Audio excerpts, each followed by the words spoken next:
సంవత్సరాల తరబడి ఎన్ని మందులు వాడినా మీ మోకాల నొప్పులు తగ్గట్లేదా? ప్రాణ పెయిన్ క్లినిక్ లో అత్యాధునిక చికిత్స. పిల్లలుంటే ఖర్చు పెరుగుతుందని సాధారణంగా తల్లిదండ్రులు అనుకుంటారు. అంతేకాకుండా పిల్లల్ని కనేందుకు ఆసక్తి చూపించకపోవడం, ఒక్కరే సంతానం చాలు అని అనుకుంటారు. ఇలాంటి కారణాల వల్ల జనాభా రేటు తగ్గిపోవడం వంటి సమస్యలు ఉత్పన్నం అవుతున్నాయి. అయితే జనాభా రేటును పెంచేందుకు కొన్ని దేశాలు అద్భుతమైన ఆఫర్లు ప్రకటిస్తున్నాయి. తాజాగా ఇలాంటి ఆఫర్నే దక్షిణ కొరియా ప్రకటించింది.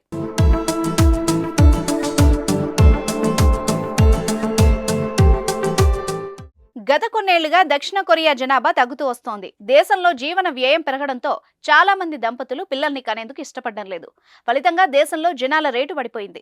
దేశ చరిత్రలోనే అత్యంత కనిష్టంగా 2023లో జనాల రేటు 0.72కు తగ్గిపోయింది. దీంతో ప్రభుత్వం అప్రమత్తమైంది. పిల్లల్ని కనే దంపతులకు ఒక్కో బిడ్డకు 64,000 చొప్పున ప్రోత్సాహకం ఇవ్వనున్నట్టు దక్షిణ కొరియా ప్రభుత్వ అధికారులు తెలిపారు.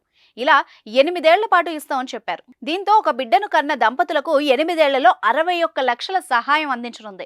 ఈ పథకం అమలు చేసేందుకు ప్రభుత్వం ఏటా 1.3 లక్షల కోట్లు వెచ్చించనుంది. ఈ మొత్తం అక్కడి ప్రభుత్వ బడ్జెట్ లో దాదాపు సగం కావడం గమనార్హం. బిడ్డల్ని కనిపించే తల్లిదండ్రులకు ఇస్తున్న ప్రోత్సాహక నగదు మొత్తం పెంచడంపై ప్రజాభిప్రాయాన్ని సేకరిస్తున్నట్టు ప్రభుత్వ వర్గాలు తెలిపాయి.